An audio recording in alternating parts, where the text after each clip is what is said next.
ऋषि पंचमी की व्रत कथा। ऋषि पंचमी का व्रत भादो मास के शुक्ल पक्ष की पंचमी तिथि को किया जाता है।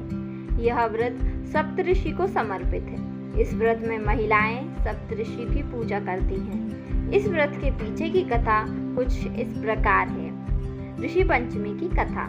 प्राचीन काल में विदर्भ देश में एक उत्तम ब्राह्मण रहता था जिसका नाम उत्तक था। उसकी पत्नी का नाम सुशीला था।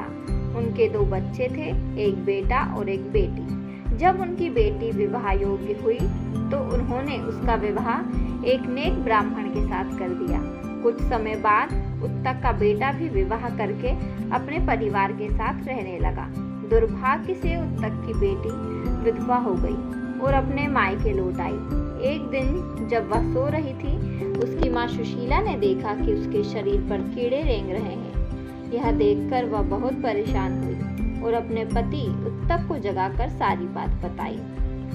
उत्तक ने ध्यान लगाकर देखा तो उसे पता चला कि उसकी बेटी पिछले जन्म में एक ब्राह्मण कन्या थी।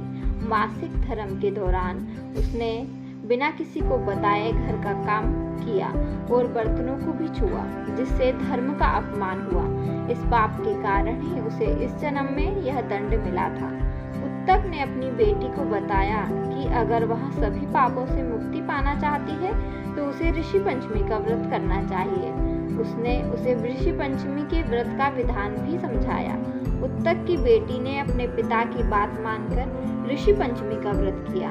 इस व्रत को श्रद्धापूर्वक करने से उसे सभी पापों से मुक्ति मिली और अगले जन्म में उसे अखंड सौभाग्य की प्राप्ति हुई। यह व्रत सप्तऋषि की पूजा और सम्मान के लिए किया जाता है।